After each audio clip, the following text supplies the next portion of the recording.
प्रेम पाश में बंधकर प्रभु जीवों का उद्धार किया। जन जन को देकर दर्शन खुशियों से मालो माल किया, खुशियों से मालो माल किया। बोलो जयकारा बोल मेरे श्री गुरु महाराज की जय। गुरमुखों, हमारे महापुरुष श्री परमहंस जी महाराज जी जीवों को सुख प्रदान करने के लिए, भक्ति से मालोमाल करने के लिए समय समय पर दर्शन देते हुए क्या क्या लीला रचाते हैं, ये तो महापुरुष ही जाने। हम तुच्छ जीव बुद्धि क्या जाने। गुरमुखों, यह लीला है हमारे भक्त वत्सल प्रभु लीलाधारी, प्रेमियों के प्रियतम, रोम रोम में बसने वाले हृदय सम्राट श्री पंचम पातशाही जी श्री गुरु महाराज जी की। गुरमुखों, छत्तीसगढ़ के धमतरी शहर में जब नवनिर्मित श्री परमहंस अद्वैत मत के सत्संग आश्रम का निर्माण हुआ, तब श्री पंचम पातशाही जी श्री गुरु महाराज जी उस आश्रम का शुभ उद्घाटन करने के लिए धमतरी शहर में पधारे। पूरे शहर में हरियाली व खुशहाली छा गई। धरती का हर एक कोना जयकारों से गूंज उठा। श्री सतगुरुदेव जी महाराज के शुभ आगमन का समाचार सुनकर सभी गुरमुख प्रेम भरे जयकारे लगाने लगे। गुरमुखों, यहाँ एक अद्भुत लीला घटित हुई जो अपने आप में विशुद्ध प्रेम का प्रमाण है। आश्रम के साथ वाले घर में एक भक्तानी रहती थी जो कि बहुत ही भक्तिमान थी। वह देर रात तक आश्रम पर श्री प्रभु जी के आगमन की तैयारियों में जुटी रही।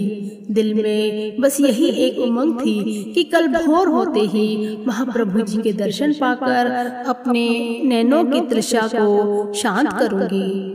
उस भक्तानी के घर में अन्य सदस्यों की इस और कोई विशेष रुचि नहीं थी। वह जल्दी जल्दी जाकर घर का सब काम समेटने लगी ताकि समय पर पहुंचकर श्री दर्शनों का पूर्ण लाभ प्राप्त कर सके।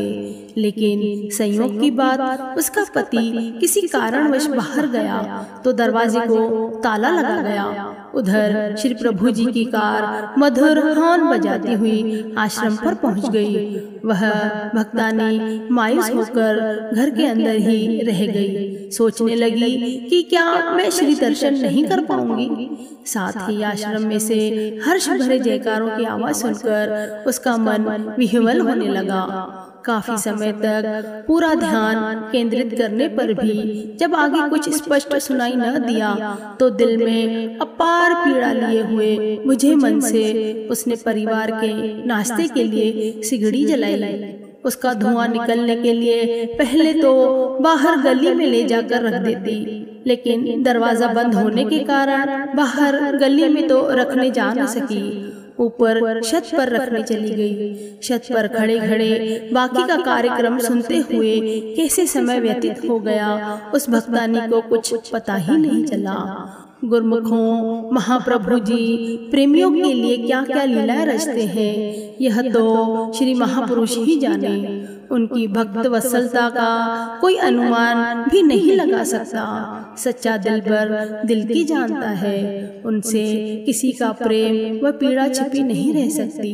सब कार्यक्रम संपन्न होने के पश्चात श्री गुरु महाराज जी श्री मंदिर जी के सामने बनी सीढ़ियों से चढ़कर छत पर जा पहुँचे।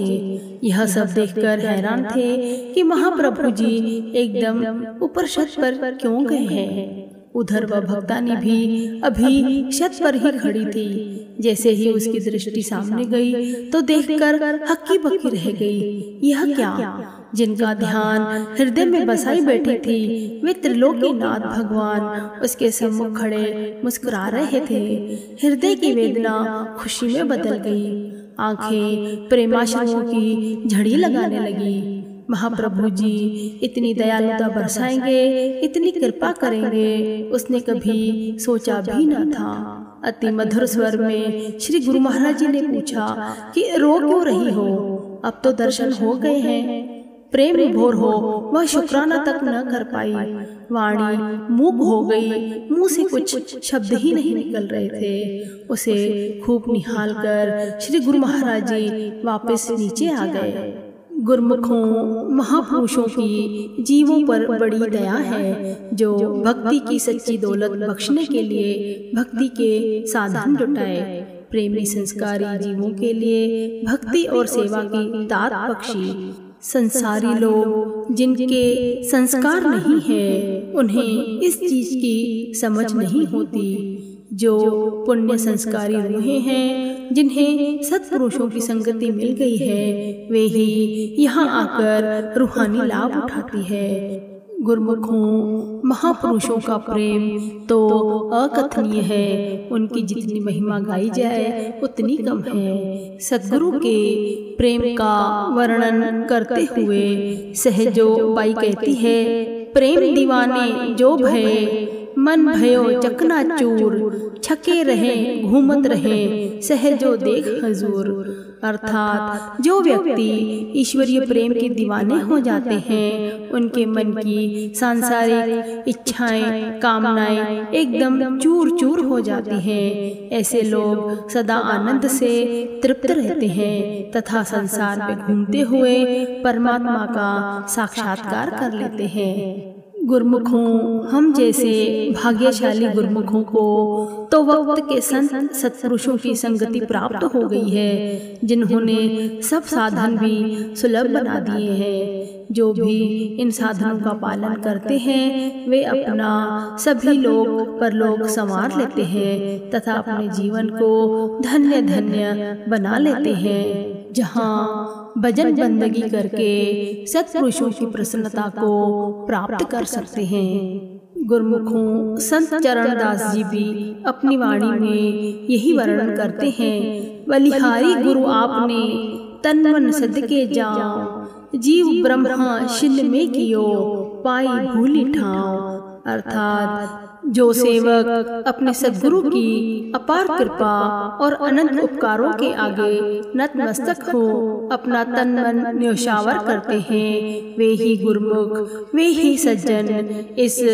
लोक में और परलोक में खुशियां प्राप्त करते हैं। क्योंकि सद्गुरु ही जीव को विवेक प्रदान कर ब्रह्मा से एकाकार होने का मार्ग समझाते हैं और सत्मार्ग से भटके हुए जीवों को दिव्य मार्गदर्शन प्रदान कर उनका उद्धार करते हैं। गुरुमुखों, ऐसे महापुरुष श्री परमहंस जी दयाल जी, जो पल पल हम गुरुमुखों के साथ रहते हैं, हमारी हर पल संभाल करते हैं, हमारे हर सुख में, हर कठिनाई में, तकलीफों में हमारे अंग संग रहते हैं। उन महापुरुषों के श्री चरणों में हमें कोटन कोटि शुक्रानों के भाव अर्पित करने चाहिए और श्री परमहंस दीनदयाल जी दाता श्री सद्गुरुदेव जी महाराज से यही अर्ज करनी चाहिए कि हमें भी नियम निभाने की सद्बुद्धि प्रदान करें। जो श्री गुरु महाराज जी ने 5 नियम और 2 घंटे भजन अभ्यास बताए हैं, उन पर अपना दृढ़ विश्वास, दृढ़ संकल्प लेकर हम उन नियमों को पूरा करें, जिससे हमारा जीवन हर पल हर घड़ी सुख से, खुशियों से और श्री गुरु महाराज जी की प्रसन्नता से व्यतीत होगा। बोलो जयकारा बोल मेरे श्री गुरु महाराज की जय।